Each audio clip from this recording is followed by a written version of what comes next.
of Antigua, working with students applying to medical school. So if you guys have any questions throughout this presentation, please feel free to either put them in the chat box.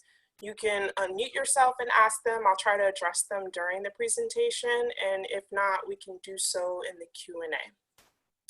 Okay, so let's get started.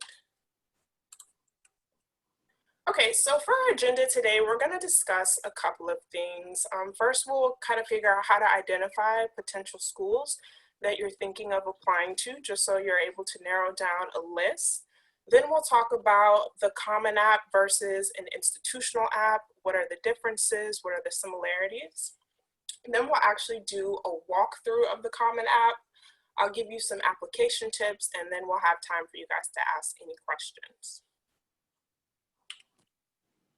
Okay, so the first step in your journey to applying to different colleges is, of course, to identify what school you want to apply to. In order to identify schools, I recommend that you guys create a list of all the features you want your potential school to have.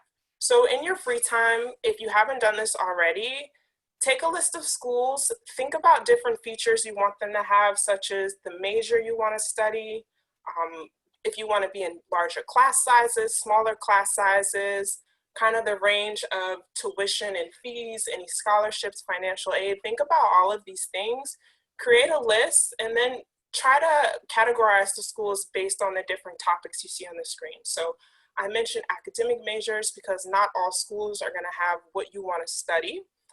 Some schools, like University of Maryland, for example, are going to have huge lectures, whereas if you were to attend a smaller campus like Frostburg University in Western Maryland, you're going to have smaller class sizes. So there's going to be more attention from faculty members and advisors. So that's definitely something to consider. You want to consider the cost of attendance, but don't necessarily knock schools off your list because you see a certain tuition price, because there's always financial aid and scholarships that you can seek out. Location is important because climate can be a big factor into whether or not you're successful. So if you decide to go to school in Alaska per se and you don't enjoy, cold weather and it being dark all the time, you're probably not going to succeed. So it's something to think about that as well. On-campus facilities and amenities, you want to look at things like what housing options are available.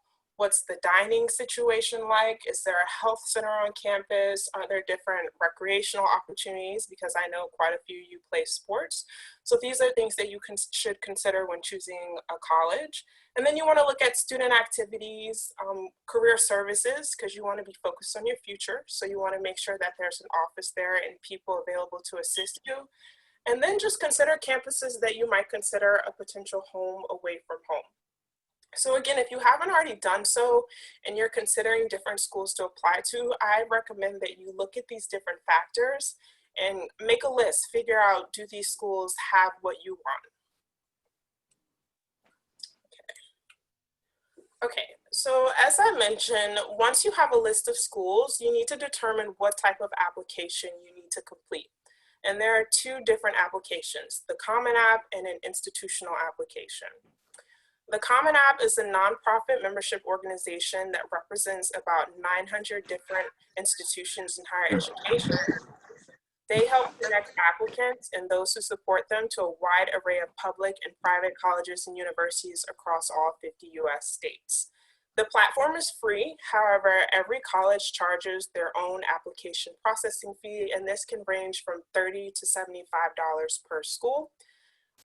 But if that is a barrier, students can also apply to receive an application fee waiver. So keep that in mind as well. So again, I mentioned the Common application is a free platform. You can apply to multiple colleges at once. And in a moment, I'm gonna show you how you can kind of determine whether or not a school fits in the Common application if it's listed in their platform. But before that, let's just briefly speak about the institutional application. And simply what that is a school that doesn't participate in the Common application. So you have to go to that school's individual website and fill out their college application separate from the Common App. So some schools that don't participate in the Common application include Georgetown University, Bowie State University, and then some larger state school systems like the State University of New York school systems, possibly some schools in California State. So these are things to keep in mind. But did you guys just see the screen change? Or is it still in the presentation? It changed. Okay, perfect. All right, so right here, this is the Common App's website. And if you want to see whether or not a school you're applying to is part of the Common App, you just select Find a College, and then you can search in this search bar here. You can also do things like select a certain region, figure out what type of campus setting is, so is it rural, urban, or suburban, figure out what type of financial aid is offered, the enrollment size, so if you want to go to a smaller institution, medium, or larger. And then you can also source schools by what type of mission they have. So are they a historically Black college or university? Do they have a certain religious affiliation? Is it co-ed? Is it a men's college? These are things that you can use to kind of narrow down what schools you want to apply to. Okay. So now we're going to take a quick walk through the Common application. It's a fairly easy process, and everything I'm getting ready to tell you guys, you can go on the Common App's website and read their applicant first time guide. Okay. So the first step to creating a successful application is gathering all the necessary materials. And this is something that you should do beforehand because it's going to allow you to complete the application in a more timely and efficient manner. By collecting some of these items beforehand, you don't need to interrupt your progress and wait on outside sources or people to collect the information. So what you want to do before you fill out the Common App is, of course, get a copy of your high school transcript because this is required for you to enter your different grades and scores. You, of course, want your test scores and dates from any of the college entrance exams. So if you take the SAT or if you take the ACT or any other required exams, make sure you have that information beforehand. You want a list of all of your activities, work, and family responsibilities. So if you already have a resume, some of this information will be included on there probably, but it's also nice to just have a list handy so that you can enter this in the application. And then you'll want information from your parent or legal guardian so that you can add it for demographic purposes because that's something that the Common application will ask. And then the last thing you want to have is any academic honors or achievements. So make sure you're entering any activities that you guys are participating while you're in school. And I just said don't be shy because if you work toward these achievements, you earn them. So it's important that you list them and let those things shine through your application. Okay. So the second step, Does someone have a question? Okay. So the second step is to create your account, and all you have to do is visit this link, so www.commonapp.org, and then you'll just select on apply for first-time students. And in your own time, you can go ahead and watch this video that they have there. It's about 1 minute and 30 seconds long. But just as a tip, when you are creating your application, you're gonna, of course, have to enter in an email address. And I recommend that you use an email address that you check regularly because you don't want to miss out on any notifications from the website. Let's see. Okay, and then please also make sure that when you're entering your phone number, you use a phone number that you will also check the mailbox. Because I know oftentimes when I was working in admissions, we would go to call an applicant because we had information missing on their application, and I wasn't able to get through to their voicemail box because their voicemail was full. So make sure that you guys clean that out so that if an admissions rep is calling you, they're able to actually reach you and leave you messages. Okay. So the next step, of course, is to add the colleges, and you can use that tool I showed you on the website. Again, the college search tab is going to allow you to filter by state or country, distance from a certain zip code, an enrollment term, because some people choose to enter school during the spring term rather than a fall date. You can filter by certain application deadlines, application fees, whether or not that specific application has any writing requirements, and then their standardized testing policies as well. Okay, and then the next step, of course, is engaging different supporters around you to help assist with your application. So you want to collaborate with these different individuals in your life to help your application stand out. And those people include counselors, because they can help share perspectives about your performance as it is to the entire graduation class. They can also help submit what's called a school report in your transcripts. You'll want to engage support from teachers, because they can help provide a firsthand account of your performance in the classroom. You'll also want to engage other recommenders that are non-academic, so coaches, if you have a job, possibly your employers and some of your peers, because they can help provide insight of who you are and how you are outside of the classroom. And then sometimes you'll need to engage the support of your parent, especially if you're applying to a school with an early decision or binding agreement. You need parent consent to do so. And then you'll want to engage the support of advisors so that they can help track your progress on your application. So then the next step, of course, is just to keep track of the requirements. For each school, there might be unique requirements for deadlines, application fees, the personal essays, courses and grades that you need to complete prior to applying. Some schools have different test policies. Depending on your major or the program that you intend to enter, you might be required to submit a portfolio. Say, for example, you're applying to an art school or a music program. You need to have materials prepared for that. Some schools have unique writing requirements, so they'll have extra essays that you'll need to complete. And some schools will require certain recommendations from different sources. So these are all things that you need to keep track of. I have a screenshot here of American University's application checklist, because in addition to the Common App, they're also requesting that you submit a $75 application fee. They see that you need to do your SAT and your ACT scores. You need a teacher's recommendation letter, and you need a guidance counselor to do these three things.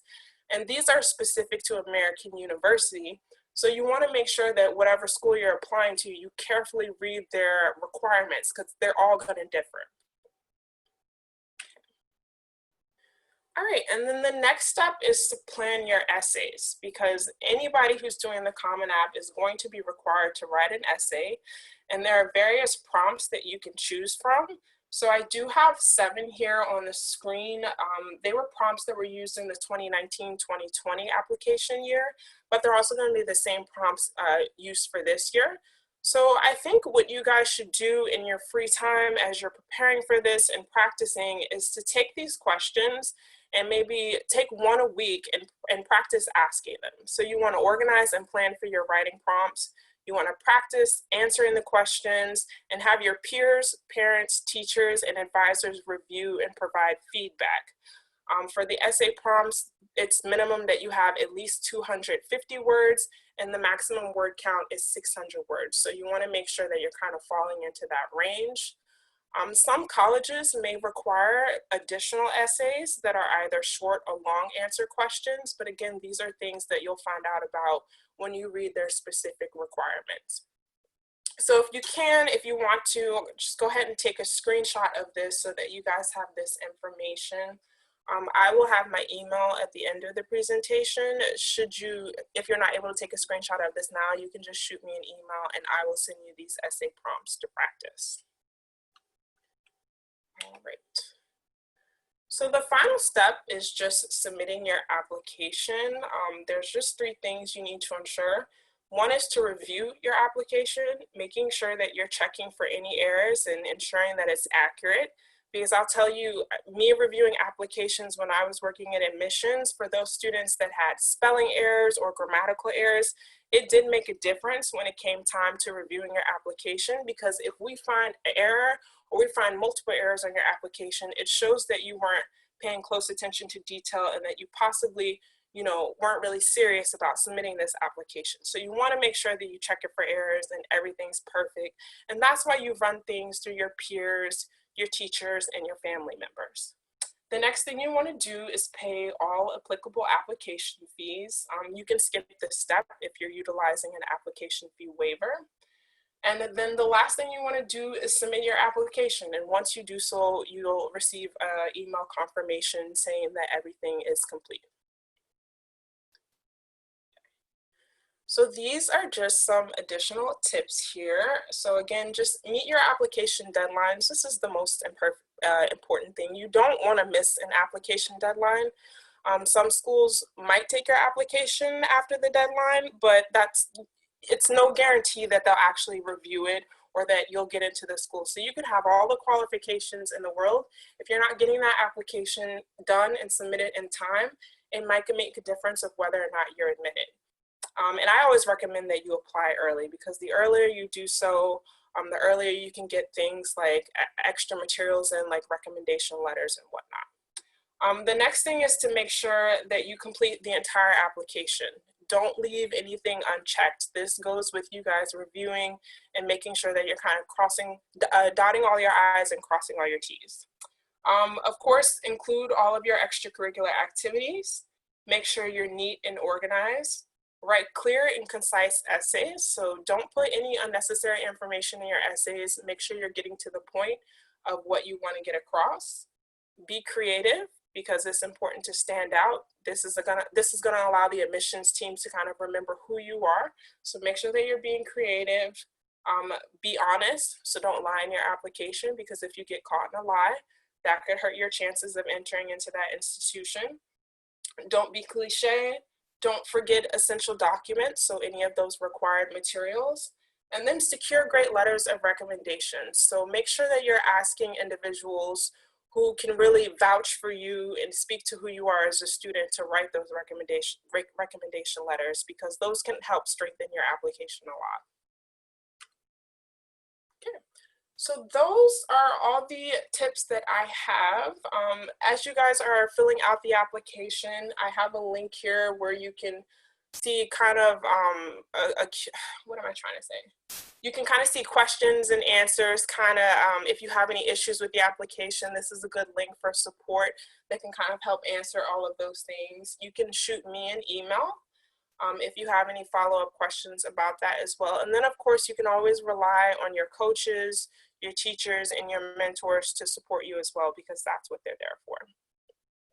So does anybody have any questions that they have about the presentation I can answer for you?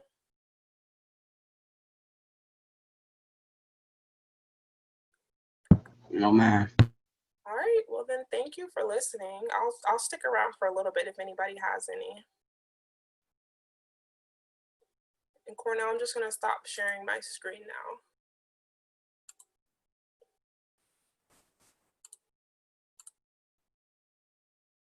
I think you're muted. Now you can hear me. Yes. Thank you. I appreciate that so much, Samara. That was great. Can I just add, you guys really should take this time to ask her questions. She's giving you some inside information that you are going to need before you graduate to ensure that you are successful. It is unfortunate that our Black young men are not given a fair shake. And when you have an opportunity like this that Coach Wade is providing you with, someone that has an inside view about what's happening with the application process and how you can get the best possible insight to receive how to get in there, you guys need to be asking questions. You guys need to be on top of what Ms. Chamble is sharing with you now. This is your moment to be sure that you have your packages together. You should have a packet that has your resume, a packet that has all the information just shared, your references, who your advisors are, who are your go-to individuals. And if you do not have it, she's giving you the clues that you can take now to fill that information in. You should unmute yourself and have a deeper conversation with her, because you got her for 9 more minutes. And then, you know, this isn't related to the common application, but I'm just thinking about like financial aids and scholarships. when you guys do receive acceptance letters from schools and they're talking to you about your financial aid package and scholarships, please don't be afraid to ask for more money, because just speaking from an admission standpoint, there's always money there, and those students who ask for it tend to get it. So that's just something to keep in mind that I didn't know when I was applying to colleges, but I know now working in higher education, ask for more money. It never hurts to ask.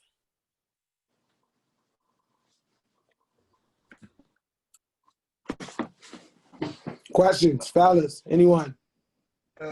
Question.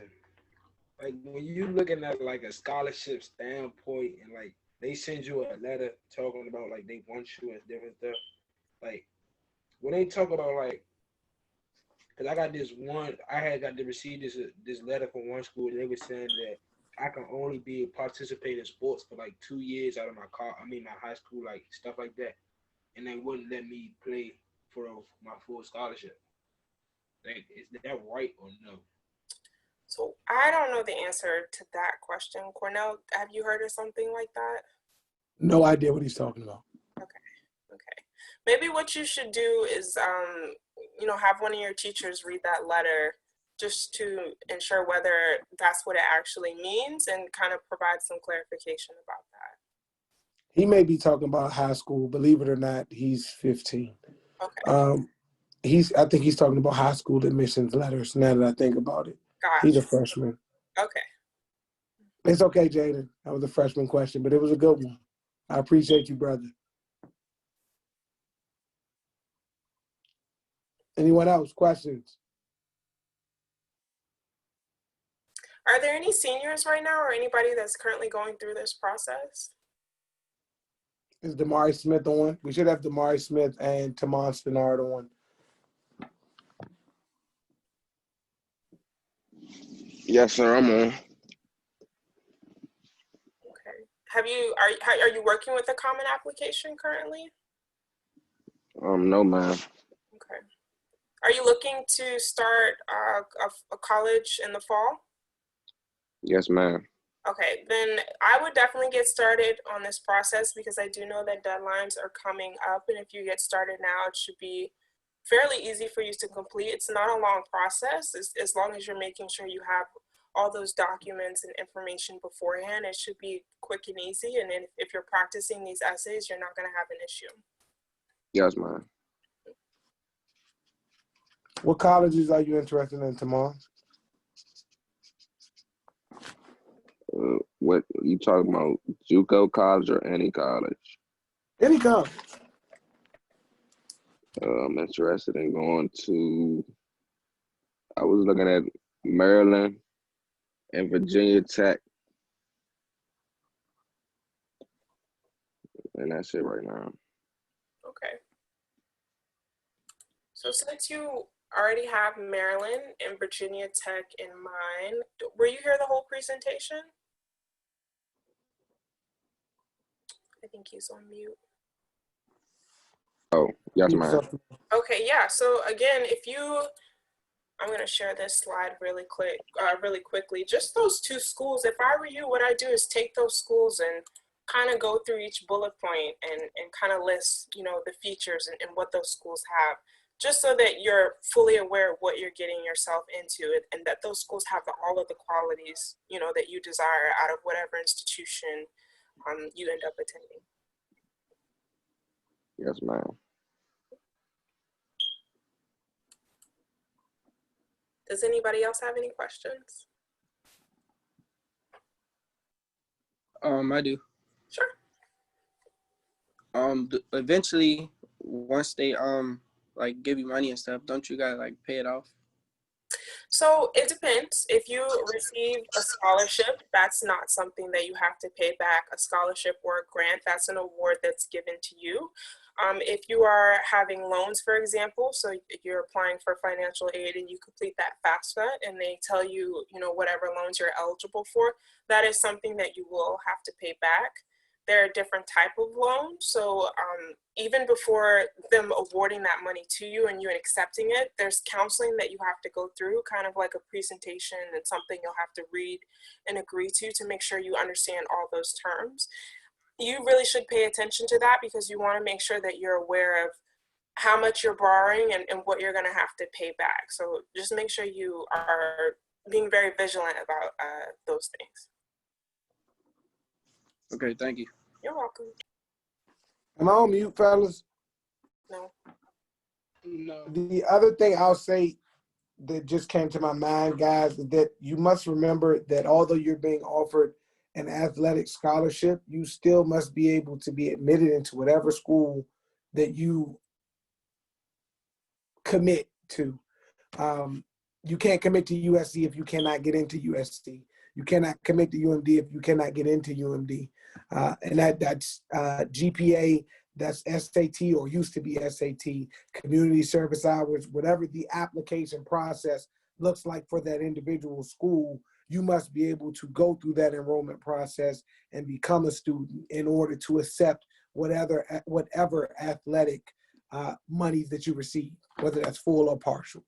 Right. I'm sorry, I just wanted to add that. Yeah, and if I can just add to that, even when you are accepted to a school, a lot of times it's a conditional acceptance because you still have to submit your final transcript. So don't think just because I got accepted into this institution that I'm going to actually be able to start in the fall if you decide you're going to stop going to class, you're going to stop performing well on test exams and scores, because if your grades drop when you submit your final transcript, schools will see that, and some schools tend to pull back their admissions offers. So just make sure you're staying on top of your game and maintaining whatever academic performance you did to get into that school in the first place.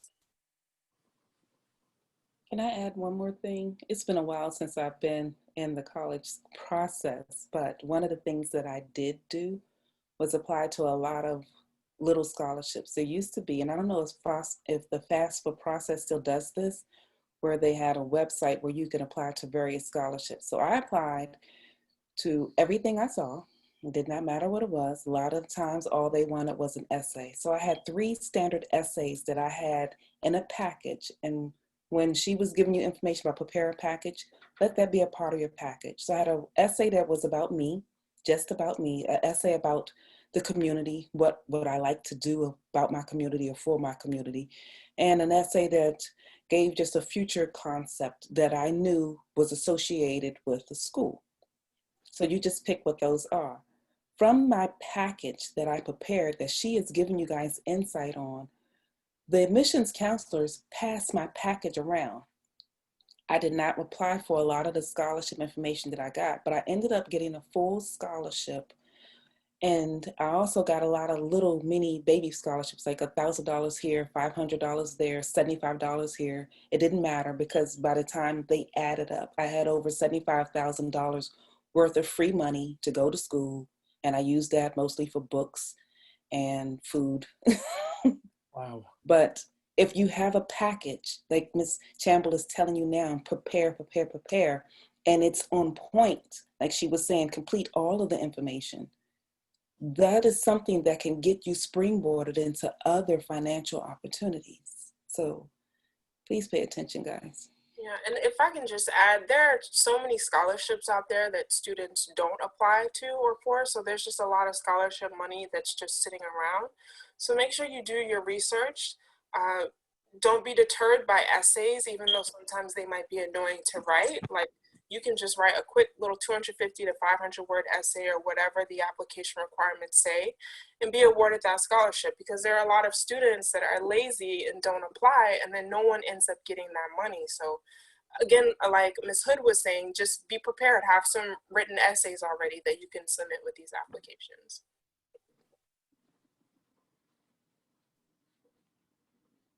Guys, other questions, comments, concerns, wonderings, people I've not heard from yet?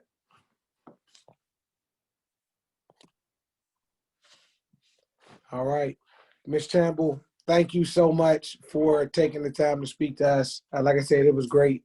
I was really, really happy with this. I'm definitely looking forward to working with you more. I know our guys got some valuable things out of here.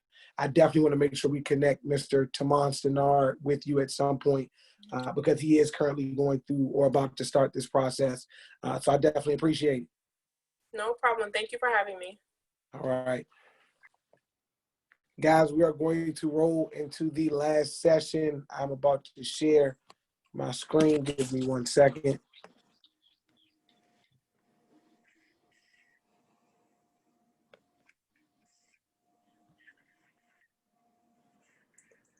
Brother Clayton, do I have you on? Yes, sir. How you doing? I'm good, brother. How are you? All right. Man, thank you for joining us, man. I'm about to read your intro, and as soon as I go through your intro, I'm going to pass it over to you, brother. All right. All right. So Warren Clayton from Alexandria, Virginia, received his bachelor's degree from North Carolina Central University, received his master's in public administration from George Mason University. He is a member of the Alpha Kappa chapter of Kappa Alpha Psi Fraternity Incorporated. He will be talking about the importance of change. Without further ado, Brother Clayton, you have the floor. All right.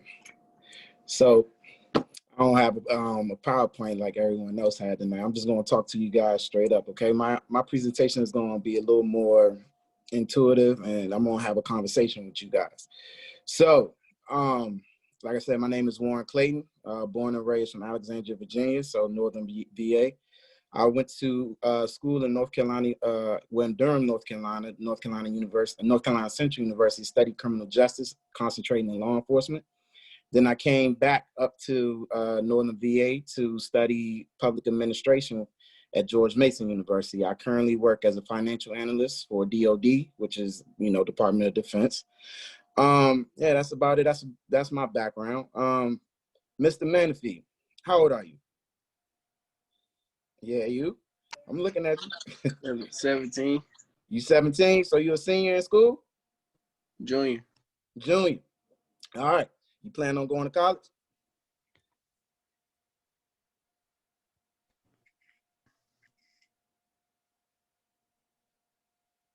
Yes, Can you sir. hear? Yes, sir. All right. What schools have you been looking at so far? Maryland, like just schools in the DMV. I'm not trying to go too far.